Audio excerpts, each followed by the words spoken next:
안녕하세요. 내가 아는 것만 알려줄게. 레알 유튜브 타로 강의 8번 힘카드의 정방향 해석입니다.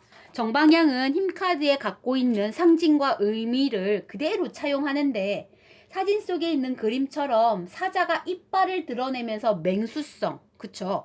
포독성, 그리고 폭력성이 드러나 있음에도 불구하고 아이는 끌어안고 있죠. 그래서 마치 결국은 같이 어우러진 웃고 있는 사진처럼 만들어 놨잖아요. 자, 어린아이가 고기가 많아갖고 이 사자한테 많이 줘서 그래서 회유했을까요?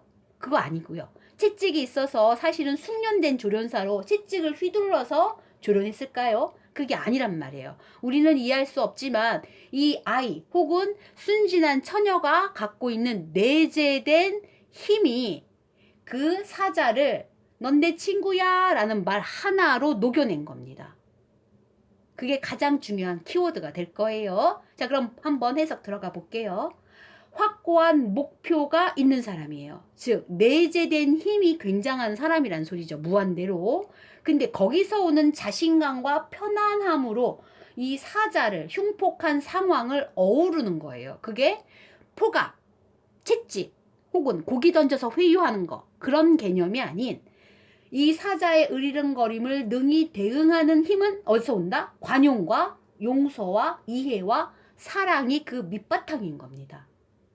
그런 에너지로서 어우르는 힘이 있는 카드이기 때문에 이 카드를 넘긴 내담자에게는 본인에게는 내재된 엄청난 힘이 있습니다. 그게 막 울컥울컥하고 날라오는 폭발적인 폭력성이 아니고 뭐다? 어떤 힘이다? 사랑과 용서와 이해의 힘이다. 그래서 그 힘으로 본인은 자신의 앞날이든 힘든 상황이든 이겨낼 수 있고 개척할 수 있는 그런 힘이 있으니 본인의 앞으로의 미래에 확신을 가지셔야 됩니다. 본인의 내재된 힘을 믿으셔야 됩니다. 라고 얘기해 주는 카드예요. 사례를 통해서 한번 살펴볼게요. 본인이 지금 너무 이혼을 하고 싶어서 남편에게 계속 이혼하자고 소리치는 상황이었습니다. 근데 남편은 시큰둥한 반응 혹은 미적지간 반응을 했기 때문에 도대체 남편은 어떤 속마음인지 라고 물어보신 카드 중에서 정방향 카드가 나왔어요. 제가 그랬죠.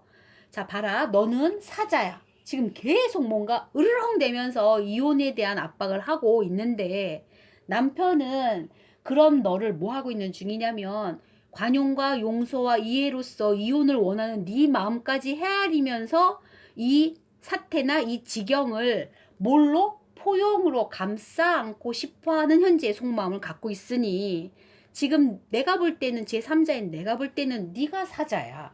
너무 으르렁대고 있는데 너 왜 이렇게 으르렁댔니? 라고 왜 그렇게 이혼에 대한 압박이며 이혼하고 싶어하는 걸 폭발시켰는지에 대해서 물어봐서 조언도 해드렸던 생각이 나요. 결론, 주어는 누구였죠? 남편이었죠. 남편이 어떤 속마음을 갖고 있어요? 자신감과 편안함인데 그 자신감과 편안함은 어디서 오는 거야? 이 가족을 지키고자 하는, 이 가족을 사랑과 용서와 이해로서 요구하는 아내의 이혼 요구조차도 용서와 이해로 감싸 안는 분위기를 이 남편은 갖고 있다라고 해석한 겁니다.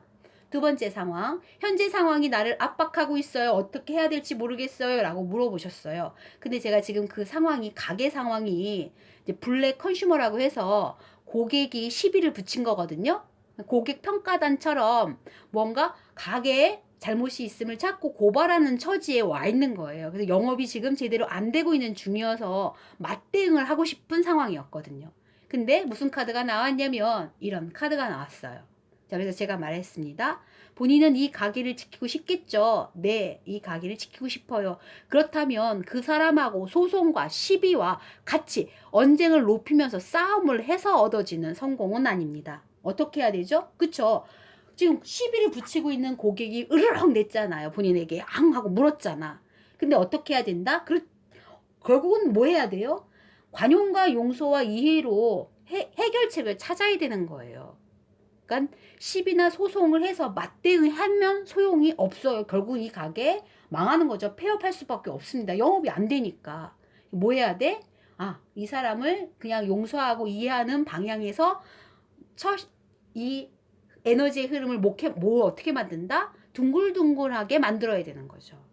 네, 불행히도 본인에겐 정말 정말 그럴 수 없어요. 뭐 이렇게밖에 해석을 안 해주십니까? 라고 해도 어쩔 수가 없었어요. 그러고 나면 어떻게 돼요? 평온이 찾아오는 겁니다. 확신이 들 만큼 가게의 상황이 바뀔 거예요. 좋은 쪽으로요. 라고 말씀을 드렸던 생각이 나고요. 3번 질문은 두 분이 다 하셨어요. 한 분은 이혼하고 나서의 개념으로서 제가 이혼했는데 혼자 잘 살 수 있을까요? 질문이었는데 그때도 힘카드가 나와서 제가 그랬습니다. 지금 본인은 이혼이라는 힘든 상황을 어떻게 했어요? 그래도 용서와 관용으로 이해를 하면서 이혼 도장을 찍었거든요. 그러니까 막 아주 진짜 극단의 상황까지 몰아가면서 개판 싸움으로 이혼 과정에 걸쳐가는 건 아니거든요. 본인이 그렇게 이제 이혼을 했대요. 그렇게 지지고 볶고 하면서까지 마무리를 하고 싶지 않아서 좋게 좋게 마무리를 했다고 하시는데, 그럼 잘하셨습니다. 지금 뭘 포인트로 잡아야 되죠? 그쵸? 이런 질문을 한 사람한테는 확신을 줄 필요가 있거든요. 뭐에 대한 확신? 이렇게 당신이 용서하고 이해함으로 인해서 내재되어 있는 본인이 갖고 있는 사랑 에너지는 완전히 좋은 에너지로 승화를 시켰기 때문에 좋은 개념에 혼자 살 수 있음이 성립됩니다. 걱정하지 마세요. 라고 얘기했습니다. 그래서 이혼 상태에 있어서 흘러갔던 용서와 이해를 굉장히 다독거려 주면서 잘했다 이렇게 격려해 줬던 기억이 나요.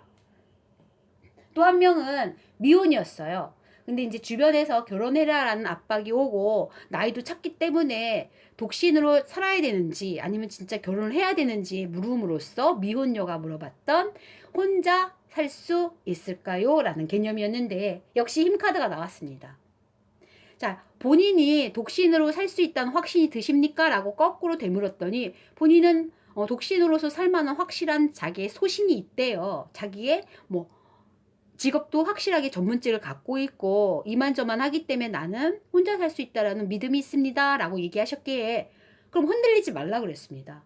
본인이 뭐에 있어요? 확고한 목표에 자신감이 있고 혼자 살아도 편안함을 유지할 수 있는 그런 내적인 힘이 굉장히 많은 거거든요. 그래서 미혼분에게도 혼자 살 만큼 내적인 힘이 강력하게 남아있기 때문에 확신을 가지고 자기 생각을 끌어가도 되겠습니다. 라고 조언했던 기억이 나요.